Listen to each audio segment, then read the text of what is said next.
Hi friends, welcome to the sports ocean. आज का हमारा टॉपिक है physical fitness and wellness. So ये हमारा लास्ट पेपर है, इसमें भी हमारी 5 यूनिट्स है। सो फर्स्ट जो हमारी यूनिट है दैट इज इंट्रोडक्शन। इसमें फिजिकल फिटनेस की डेफिनेशन, इसकी टेक्निक्स, कंपोनेंट्स, उसके प्रिंसिपल्स, क्या क्या फिजियोलॉजिकल प्रिंसिपल्स इन्वॉल्व है during human movements, components of physical fitness, leisure time physical activity क्या क्या है, और हमें आइडेंटिफाई करना है कि कम्युनिटी में क्या क्या है जिससे हम पार्टिसिपेट कर सके। फ्री टाइम में जो आप एक्टिविटीज कर सकते हैं उनकी बात हो रही है। नेक्स्ट इज करंट ट्रेंड, क्या क्या है फिटनेस एंड कंडीशनिंग के, उसके कंपोनेंट्स क्या है टोटल हेल्थ फिटनेस के, और रिलेशनशिप बतानी है between physical activity and life long wellness. So this is our unit number 1। So physical fitness होती क्या, इसकी डेफिनेशन क्या है। इट रेफर्स रेफर्स क्या करती है, ओवरऑल वेलबींग, मतलब ओवरऑल मतलब आपकी पूरी की पूरी बॉडी या फिर पूरे पूरे वेलबींग के लिए ये बताता है कि एबिलिटी है इंडिविजुअल की to perform various physical activities, मतलब किसी भी कोई भी इंडिविजुअल किस तरीके से different different physical activities perform करता है, उसकी एबिलिटी दर्शाता है। That is physical fitness. इसको मेजर कैसे करते हैं, उसकी स्ट्रेंथ कितनी है, एंड्योरेंस, फ्लेक्सिबिलिटी, कोऑर्डिनेटिव एबिलिटीज, ये सारे के सारे फैक्टर्स है जो कि आपके फिजिकल फिटनेस में कंट्रीब्यूट करते हैं for a healthy and active lifestyle. This is physical fitness. Next आता है कि उसके कंसेप्ट और टेक्निक्स क्या है, आप फिजिकल फिटनेस डेवलप कैसे करोगे। So first is cardiovascular fitness. Cardiovascular related to your heart and lungs, basically heart. So आपके बॉडी की एबिलिटी बताता है, आपकी बॉडी की हार्ट और लंग की एबिलिटी बताता है कि वो किस तरीके से ऑक्सीजन का सप्लाई कर रहे हैं, किसको, मसल्स को, किस कब, जब आपकी बॉडी कोई भी फिजिकल एक्टिविटी कर रहा है। That is cardiovascular fitness. So इसकी डेफिनेशन है the ability of heart and lung to supply oxygen to the muscles during sustain physical activities. की इंपॉर्टेंस है, आपका एंड्योरेंस बढ़ाती है, आपको सपोर्ट करती है ओवरऑल हेल्थ में। सेकंड आता है मस्कुलर स्ट्रेंथ। मस्कुलर स्ट्रेंथ मतलब आपकी बॉडी किस तरीके से फोर्स डेवलप कर रही है। So maximum force a muscle or a muscle group can generate during a single contraction, मतलब एक कंट्रैक्शन में आपकी मसल कितना पावर जनरेट कर रही है, उसको कहते हैं मसल स्ट्रेंथ। ये इंपॉर्टेंट क्यों होता है, vital for task requiring strength, prevent injuries, मतलब कोई भी टास्क परफॉर्म करने के लिए आपको स्ट्रेंथ की जरूरत होती है। सेकंड है प्रिवेंट इंजरीज, अगर आपकी बॉडी में स्ट्रेंथ होगी तो आप को इजीली इंजरीज नहीं होंगी, अगर आप वीक होंगे तो आपको इंजरीज होने के चांसेस ज्यादा है। थर्ड इज फ्लेक्सिबिलिटी, मतलब range of motion around the joint, आपकी बॉडी कितनी फ्लेक्सिबल है, आपकी मसल्स कितने स्ट्रेचेबल है कोई भी टास्क परफॉर्म करने के लिए। ठीक है। सो इसकी इंपॉर्टेंस क्या, आपका पोस्चर इंप्रूव करती है, आपकी reduce the risk of injury, enhance overall mobility, मतलब आपकी बॉडी कितनी अच्छे से मोबिलिटी, मतलब कैसे इजिली अजाइल है, फ्लेक्सिबल है कोई भी टास्क करने में के लिए, उसको कहते हैं फ्लेक्सिबिलिटी। ठीक है। मोबिलिटी मतलब किस तरीके से इजीली मोबाइल, मतलब एक इजीली कोई भी फंक्शन परफॉर्म करना, दैट इज मोबिलिटी। फोर्थ आता है बॉडी कंपोजिशन। बॉडी कंपोजिशन क्या होता है, portion of fat and non fat mass in the body, मतलब आपकी बॉडी में फैट फैट कितना परसेंटेज है और आपकी बॉडी में मसल मास ज्यादा है, दैट इज बॉडी कंपोजिशन। तो ये हेल्प करती है, affects overall health, maintaining a healthy ratio is a की। नेक्स्ट आता है understanding physical fitness techniques. Physical fitness techniques क्या होती है, जैसे कार्डियो वर्कआउट्स। कार्डियो वर्कआउट्स क्या क्या होगा, रनिंग, साइकिलिंग, स्विमिंग। बेनिफिट्स क्या है इसके, improve cardiovascular health, burn calories, enhance endurance. Next आता है स्ट्रेंथ ट्रेनिंग में क्या क्या होता है, वेट लिफ्टिंग, रेजिस्टेंट एक्सरसाइज। इसकी बेनिफिट क्या है, आपकी बॉडी में मसल बिल्ड करती है, स्ट्रेंथ डेवलप करती है, आपका मेटाबॉलिज्म इंप्रूव होता है, आपकी बॉडी में फंक्शनल कैपेसिटी अच्छी होती है। सो मेटाबॉलिज्म मतलब आपकी बॉडी कितना एफिशिएंटली आपकी कोई भी काम करते वक्त आपकी बॉडी में जो एनर्जी कितनी अच्छी तरीके से सप्लाई हो पा रही, जो भी स्टोर्ड एनर्जी थी। Third is stretching exercises. Stretching exercises वो होती हैं जैसे कि yoga, static stretches. Static stretching मतलब जो आपको एक जगह पे खड़े हुए करते, that is stretching, static stretches. ठीक है। उसके बाद उसके बेनिफिट क्या, आपकी फ्लेक्सिबिलिटी इंक्रीज करती है, आपकी मसल में टेंशन रिड्यूस करती है, आपका पोस्चर इंप्रूव करती है। फोर्थ आता है बैलेंस्ड न्यूट्रिशन। आपकी बॉडी में कितना अच्छा न्यूट्रिशन जा रहा है, उसमें आपका proper portion of protein, carbohydrate, fats, vitamin, mineral, ये सब होना चाहिए। इसकी इंपॉर्टेंस क्या है कि आपको प्रोवाइड करती है एनर्जी, आपकी बॉडी की मसल की ग्रोथ और रिपेयर में हेल्प करती है, ओवरऑल हेल्थ में भी हेल्प करती है। सो ये आपके फिजिकल फिटनेस बढ़ाने के टेक्निक्स है। थर्ड नेक्स्ट आता है principles of physical fitness. Principles क्या क्या है? सो ये है specificity, overload, progression, consistency. So specificity मतलब tailoring exercises to specific fitness goal, मतलब जो भी आपका गोल है, गोल के अकॉर्डिंग आपको एक्सरसाइज करना, दैट इज स्पेसिफिसिटी। ठीक है। सो अगर आपका आप स्प्रिंटर है तो आप ट्राई करेंगे कि आपकी लोअर बॉडी ज्यादा स्ट्रांग हो, मतलब आपको स्प्रिंट्स लगाने तो आपके स्ट्राइड्स बड़े बड़े हों, आपकी काव्स में, आपके आपके थाई वाले एरिया में ज्यादा स्ट्रेंथ हो। सो दैट इज आपने उसके अकॉर्डिंग उसको टेलर किया, दैट इज स्पेसिफिसिटी। ओवरलोड मतलब आपको धीरे धीरे करके अपना लोड बढ़ाना है। सपोज अभी आप 20 kgs उठा रहे हैं, आप थोड़े एक वीक बाद, 2 वीक बाद 30 kgs उठा रहे हैं, देन उसके बाद आप 40 kgs उठा रहे हैं। So that is overload. अगर आप ओवरलोड नहीं देंगे तो आपका इंप्रूवमेंट नहीं होगा, दैट इज ओवरलोड। मतलब gradually increasing the intensity of exercise for improvement, किस लिए? इम्प्रूवमेंट के लिए। प्रोग्रेशन मतलब हम एक सिस्टमैटिक ढंग से आगे बढ़ रहे हैं, 20, 30, 40, ये नहीं कि 20 से सीधे आप 100 जा रहे हो, दैट इज नॉट प्रोग्रेशन। ठीक है। सो दिस इज प्रोग्रेशन में क्या होता है? Continuously challenging the body to make fitness gain. Fourth आता है कंसिस्टेंस, मतलब आपको रेगुलर रहना है, कंसिस्टेंट रहना है। लॉन्ग क्यों? ताकि आपको लॉन्ग लास्टिंग अपना लॉन्ग टर्म गोल अचीव कर सको, मतलब long regular sustained effort for lasting result. ये सारे आपके प्रिंसिपल्स थे। तो आपको ये क्वेश्चन बहुत आने के चांसेस है, मतलब ये आएगा ही, 90% है कि आएगा ही, तो आप इसको प्लीज अच्छे से याद करके चले जाओ। Next is physiological principles involve in human movement. क्या क्या फिजियोलॉजिकल फैक्टर्स है इन्वॉल्व होते हैं जब आपकी बॉडी में मूवमेंट होता है।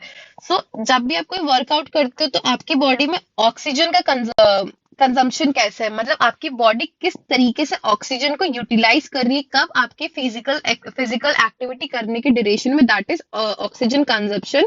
तो body utilisation of oxygen during the physical activity. Second is energy system, ATP, PC, glycolytic and aerobic systems, मतलब आपकी बॉडी का एनर्जी सिस्टम कैसा है। ATP, PC, adenosine triphosphate. तो इसमें क्या होता है कि आपकी बॉडी में जो भी एनर्जी है किस तरीके से यूटिलाइज हो रही है, कितनी देर से आप थक रहे हैं, दैट इज एटीपी, पीसी। आपकी बॉडी में लैक्टिक एसिड कितनी लेट फॉर्म हो रहा है, जल्दी फॉर्म हो रहा है, तो ये सारी आपकी बॉडी का एनर्जी सिस्टम है कि आप किस तरीके से जल्दी थक रहे हैं या फिर आप लेट थक रहे हैं। ठीक है। Third is thermo regulation. Thermo regulation मतलब आपके जितना ज्यादा बॉडी का टेम्परेचर होगा, अगर आपकी बॉडी वार्म्ड अप है अच्छे से तो आप इजीली कोई भी एक्सरसाइज परफॉर्म कर सकते हैं। अगर आपकी बॉडी एकदम ठंडी है और आपने कुछ भी स्ट्रेचिंग वगैरह नहीं की है तो आपको कोई भी एक्सरसाइज करने में प्रॉब्लम आएगी। So thermoregulation is body temperature regulation during the exercises, मतलब आप कोई भी एक्सरसाइज करेंगे तो आपकी बॉडी का टेम्परेचर इंक्रीज होगा जिससे आप इजिली एक्सरसाइजेस परफॉर्म कर सकते हैं। Fourth is muscle contraction. Muscle contraction मतलब आपकी बॉडी में माइंड का और मसल का कोऑर्डिनेशन कैसा है, जितना अच्छा कोऑर्डिनेशन होगा उतनी जल्दी आपका मसल का कंट्रैक्शन होगा। So neuromuscular coordination and muscle fibre type. ठीक है। नेक्स्ट आता है components of physical fitness. Physical fitness के क्या क्या कंपोनेंट्स हैं? कार्डियोवास्कुलर एंड्योरेंस आपके एबिलिटी बताता है हार्ट और लंग की कि किस तरीके से कितनी जल्दी वो ऑक्सीजन इफिशिएंटली प्रोवाइड करवा पा रहा है। Second is muscular strength, maximum force a muscle or group of muscles can generate. Third is flexibility, range of motion in joints and muscle. Fourth is body का composition, portion of body fat to a lean tissue. ठीक है। ये सारे component हम already पढ़ चुके हैं, आपको बस याद रखना है। नेक्स्ट आता है अचीविंग ऑप्टिमल फिटनेस लेवल। आपको ऑप्टिमल फिटनेस लेवल आप कैसे अचीव कर सकते हैं, मतलब आपको एम्फेसिस करना है किस पे? होलिस्टिक नेचर, मतलब आपको सारे के सारे फैक्टर्स पे ध्यान देना। ये नहीं कि सिर्फ आप एक दो फैक्टर्स पे ही ध्यान दे रहे हो, आपको फिजिकल, मेंटल, इमोशनल, सोशल सारे फैक्टर्स को इजी एक साथ काम करना पड़ेगा क्योंकि समहाउ सब एक दूसरे से इंटरकनेक्टेड है। Second is encouragement for balance approach to exercises and wellness, मतलब आपकी प्रॉपर सिस्टमैटिक एक्सरसाइजेस का स्केड्यूल, आपकी डाइट प्लान सारी की सारी फॉलो करनी चाहिए, तभी आप अच्छे से अपनी बैलेंस अप्रोच को फॉलो कर सकते हो, तभी आप अच्छी फिजिकल फिटनेस अचीव कर सकते हैं। नेक्स्ट आता है leisure time physical activity and community opportunities, मतलब फ्री टाइम में आप किस टाइप की फिजिकल एक्टिविटीज कर सकते हैं और क्या क्या अपॉर्चुनिटीज आपकी कम्युनिटी में प्रेजेंट है, that is LTPA, leisure time physical activity. Physical activity done during discretionary time for enjoyment and relaxation, ठीक है, जो फ्री टाइम में आप अपने इंजॉयमेंट और रिलैक्सेशन के लिए परफॉर्म करते हो, दैट इज LTPA। सो इसके एग्जाम्पल्स है कम्युनिटी में अपॉर्चुनिटीज, जो अपने आपके कम्युनिटीज के अंदर छोटे छोटे पार्क्स बने होते हैं, local parks, recreation centres, fitness classes और club, sports league, outdoor adventure group. Sixth है benefits of community participation, social interaction, mental wellbeing, accessibility facilities and resources, ठीक है। सो करंट ट्रेंड क्या है अभी फिटनेस एंड कंडीशनिंग में? High intensity training, interval training, मतलब आप हाई इंटेंसिटी से आपको कनेक्ट करना है, आपने अच्छा खासा वर्कआउट किया, ठीक है, उसके बाद इंटरवल मतलब आपने रेस्ट लिया, उसके बाद दोबारा वर्कआउट किया, ठीक है, तो this is high intensity interval training, मतलब short burst of intense exercise followed by period of rest. इसके बेनिफिट क्या है? ये एफिशिएंट होती है, टाइम सेविंग होती है, आपकी कार्डियोवास्कुलर फिटनेस को इंप्रूव करती है। Next is wearable technology. Wearable technology आपके स्मार्ट वॉचेस वगैरह हैं, that is your wearable technology, मतलब आप इजीली ट्रैक कर सकते हो अपने परफॉर्मेंस को कि आज आपने कितना वॉक किया, कितनी देर रनिंग करी, आपका बॉडी में ऑक्सीजन लेवल क्या था, तो ये सारी आपकी वेरेबल टेक्नोलॉजी। ये क्या हेल्प करती है आपको मॉनिटर करने में, आपकी ट्रैक करने में फिजिकल फिटनेस को, और आपके मोटिवेशन को इनहांस करती है कि हाँ यार आज मैंने 5 किलो चढ़ा है, 5 किलोमीटर चढ़ा है, अब मैं 6 किलोमीटर चलूंगी, ठीक है। तो दिस इज अब benefits of wearable technology. Third आता है फंक्शनल फिटनेस। फंक्शनल फिटनेस में क्या होता है? Exercises mimicking daily movement for overall strength, improves flexibility, balance and coordination, कि आपको वो एक्सरसाइज डेली करनी है और डेली मूवमेंट करने उन एक्सरसाइज का, ताकि आपकी ओवरऑल स्ट्रेंथ बढ़े। Fourth is online fitness platform. बहुत सारे ऑनलाइन फिटनेस प्लेटफॉर्म्स है, जैसे virtual classes, workout through apps, ठीक है। इसके बेनिफिट्स है फ्लेक्सिबिलिटी इन स्केटिंग, आप कभी भी कहीं पे भी परफॉर्म कर सकते हो। डाइवर्स वर्कआउट ऑप्शन, मतलब आपको बहुत सारे ऑप्शंस मिल जाते हैं वर्कआउट करने के। नेक्स्ट आता है कि components of total health fitness. आपकी टोटल हेल्थ फिटनेस के क्या क्या कंपोनेंट्स है? तो वही अभी जो हमने डिस्कस किए थे, होलिस्टिक वेलनेस, मतलब overall physical, emotional, mental, social सारी चीजें आ जाती है। तो इसमें क्या क्या आपकी कंट्रीब्यूट करते हैं? कार्डियोवास्कुलर रेस्पिरेटरी फिटनेस, आपकी हार्ट एंड लंग में कैसे ऑक्सीजन का सप्लाई है टू द मसल्स। सेकेंड है muscle muscular strength and endurance. Third is flexibility. Fourth is body composition and fifth is mental and emotional wellbeing, कि आपकी body में आपकी फिजिकल एक्टिविटी की ड्यूरेशन आपकी मेंटल हेल्थ का कनेक्शन कैसा है।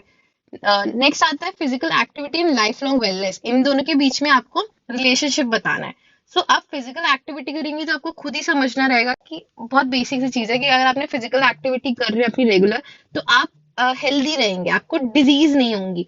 सो डिजीज प्रिवेंशन, आपको बहुत लंबे समय तक, आपको शॉर्ट ड्यूरेशन के लिए कोई बीमारियां हो सकती है, बट आपको लंबी बीमारियां होने में हेल्प करे, लंबी बीमारियां ना हो उसमें हेल्प करेगा, ठीक है। आपकी क्वालिटी ऑफ लाइफ अच्छी होती है, improved mood, energy level and overall wellbeing. Disease prevention में role of physical activity in preventing chronic diseases. Fourth is adapting activities across the lifespan, importance of age appropriate activity for sustainable wellness, मतलब आपको अपनी age के, अपने factors के according ही exercise का choose करना, ये नहीं कुछ भी रैंडमली आप चूज कर रहे हो, ताकि आपकी वो सस्टेनेबल वेलनेस, मतलब आगे तक के लिए लॉन्ग लास्टिंग रहे। इसमें ये था फिजिकल एक्टिविटी एंड लॉन्जेविटी, मतलब आपकी फिजिकल एक्टिविटी आपका लाइफ स्पैन इंक्रीज करती है, मतलब आपकी आपकी कोई भी टास्क परफॉर्म करने की एबिलिटी को बढ़ाती है, ठीक है। फिर इसके बाद आपको क्या क्या चीजें हैं जो आप वेलनेस के लिए, मतलब वेलनेस इज बेसिकली आपकी ओवरऑल वेलबींग, आप कितनी अच्छे से क्या चीजें कर पा रहे हैं, तो वो आपको अपने मन से भी लिख सकते हो, ठीक है, उसके बारे में लिख देना। सो यूनिट 1 हमारी कंप्लीट होती है, इसमें आप काफी सारी चीजें लिख सकते हो, अपने मन से भी लिख सकते हो, बट आपको जो भी आप चीजें लिख रहे हो ड्यूरिंग दैट, आपको वो चीजें अपने माइंड मैप बनाना है कि अगर हम ये चीजें कर रहे हैं तो इसका क्या आउटपुट होगा, हमको कैसे डायग्राम्स बना के चीजें करनी है। अगर हम इसमें अगर हम इसका ये ले लेते हैं कि कंपोनेंट्स क्या है, सपोज ये वाला कंपोनेंट, तो आपको एक सेंटर में इसके कंपोनेंट्स बना दिए, इसके बाद एक कार्डियोवास्कुलर ऐसे करके ऐसे मैप बना दो। तो ये सारी चीजें आपको अपने ड्यूरिंग द एग्जामिनेशन ये सब चीजें आपको फॉलो करना है। सो यस, आपका हमारा यूनिट 1 कंप्लीट होता है। नेक्स्ट यूनिट हमारा न्यूट्रिशन